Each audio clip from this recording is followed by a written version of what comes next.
Assalamualaikum warahmatullahi wabarakatuh. Perkenalkan, nama saya Radia Maratu Salihah dengan NIM 452222066. Kelas 3C Administrasi Bisnis. Kali ini saya akan menjelaskan materi yang berjudul Good Corporate Governance atau GCG. Untuk mempersingkat waktu, langsung saja saya akan menjelaskan materi yang saya akan bawakan pada hari ini. Adapun pokok pembahasannya, yang pertama itu pengertian GCG, yang kedua konsep GCG, yang ketiga manfaat GCG, yang keempat prinsip GCG, yang kelima perangkat dalam penerapan GCG, yang keenam hambatan pelaksanaan GCG, yang ketujuh tantangan implementasi GCG, yang kedelapan pula dasar penerapan GCG, yang terakhir itu motivasi. Adapun pengertian GCG yaitu merujuk pada seperangkat prinsip, nilai, dan praktik tata kelola perusahaan yang baik. Konsep ini bertujuan untuk memastikan bahwa perusahaan dijalankan dengan cara yang transparan, adil, dan bertanggung jawab dengan memperhatikan kepentingan semua pemangku kepentingan yang terlibat. GCG memperlibatkan berbagai aspek termasuk struktur organisasi, sistem pengambilan keputusan, pemantauan kinerja, dan pengungkapan informasi.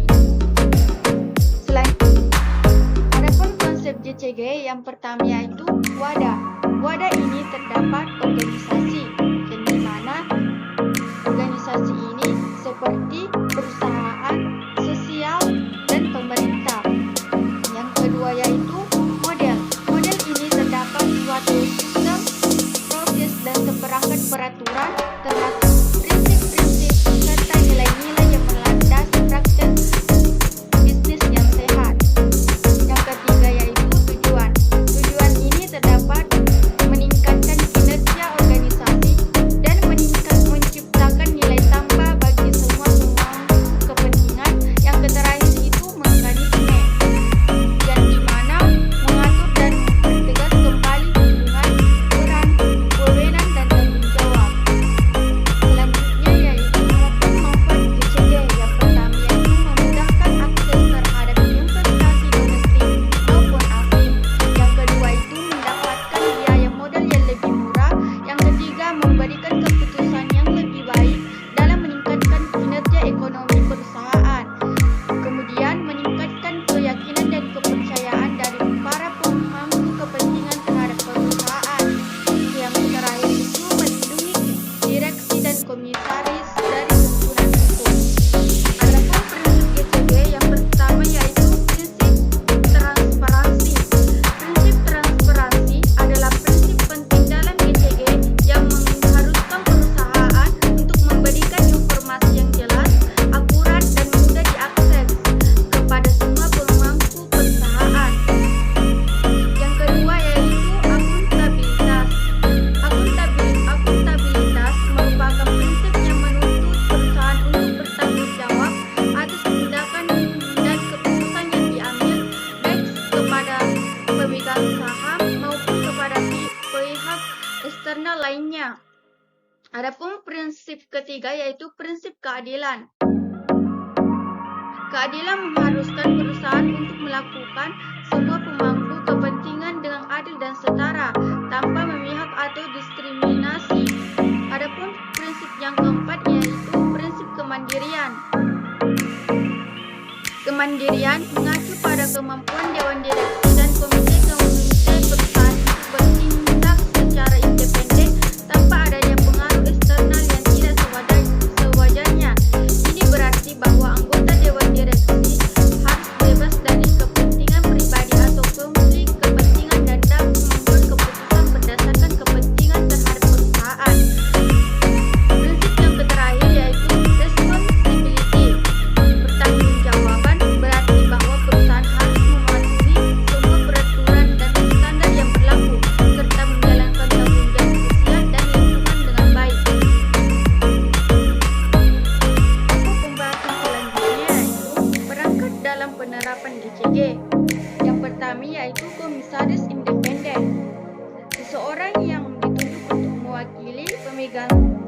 terbuka, independen.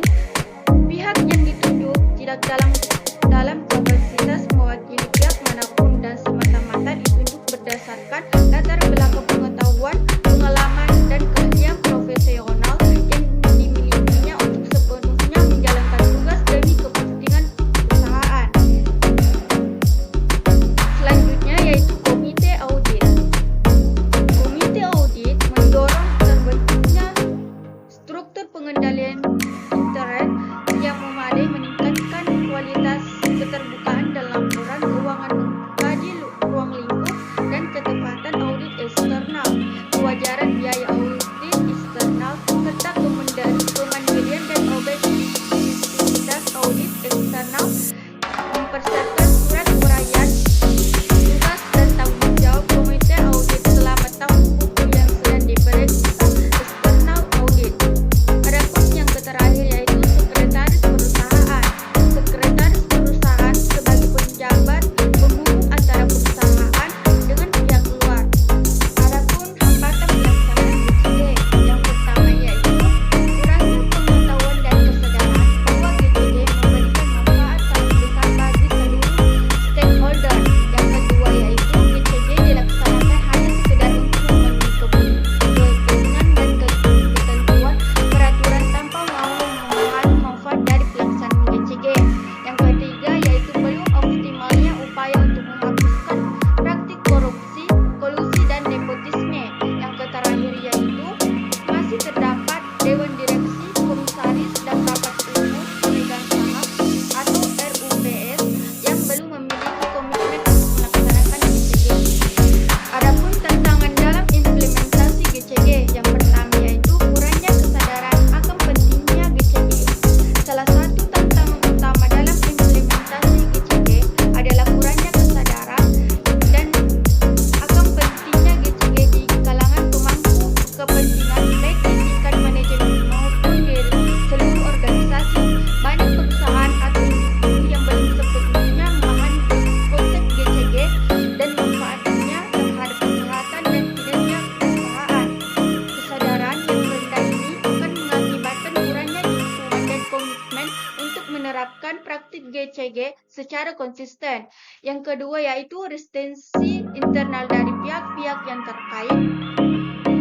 Implementasi GCG seringkali menghadapi resistensi internal, terutama dari pihak-pihak yang mungkin merasa terancam oleh perubahan dalam tata kelola perusahaan, manajer atau pemegang saham yang telah terbiasa dengan praktik-praktik yang tidak sesuai dengan prinsip GCG, mungkin resisten terhadap perubahan. Mereka mungkin menganggap implementasi GCG sebagai pembatasan atau kendala yang menghambat kebebasan operasional mereka. Yang ketiga yaitu tantangan hukum dan regulasi. Setiap negara memiliki perangkat hukum dan regulasi yang berbeda terkait dalam GCG. Tantangan hukum dan regulasi dapat muncul karena perusahaan harus memastikan kepatuhan penuh terhadap peraturan yang ada. Terkadang perubahan dalam peraturan atau interpretasi yang berbeda dapat menyulitkan perusahaan dalam menerapkan praktik GCG yang sesuai. Pola dasar penerapan GCG terbagi menjadi 7, yaitu yang pertama membangun kepedulian dan komitmen, yang kedua pembentukan tim khusus GCG, yang ketiga pengkajian terhadap kondisi sekarang, kondisi ideal dan arah yang hendak ditempuh, serta program jangka pendek bertahap. Kemudian perumusan tindak lanjut. Yang kelima yaitu pengambilan